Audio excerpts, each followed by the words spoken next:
Hello, habari. Karibu uweze kujifunza Kiswahili. Welcome to learning Swahili. Leo nitaenda kufundisha Kiswahili kwa wanaoanza. Jambo. Later learn sentences used in marketing or shopping talk. Okay? Marketing and shopping talk. Marketing and shopping what? Talk. Here, this side is in Swahili, here this side is what? In English. I hope you will enjoy. Natumai utaenda kufurahi. Sentence number 1. Ni bei gani hii? Ni bei gani hii? Asking about what? The cost of a product. How much is this? Ni bei gani hii? How much is this? Okay, how much is this? Okay, in marketing or in shopping, you'd like to ask in Swahili the cost of something. You say ni bei gani hii? Ni bei gani hii? How much is this? The sentence number 2 is ghali sana.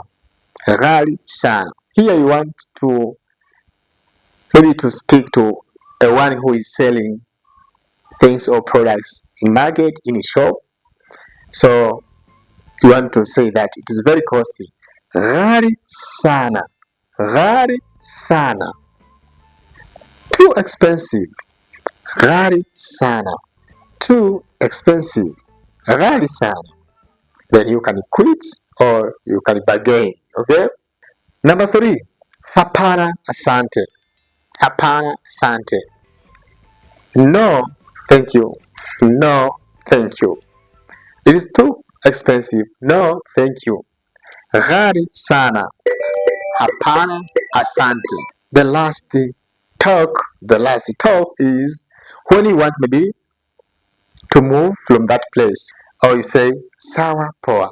Okay, sawa poa.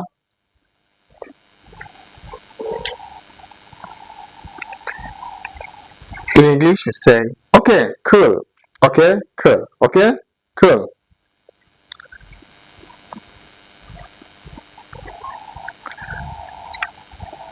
So here it is simply you can learn what? Swahili, simple Swahili. Talk about shopping and marketing. You're only welcome to learn maybe through Zoom, through Google Meet, or through WhatsApp, through number +255 755 754391. Thank you. Don't miss to hit the subscribe button so as to get the notification for each uploading of our video.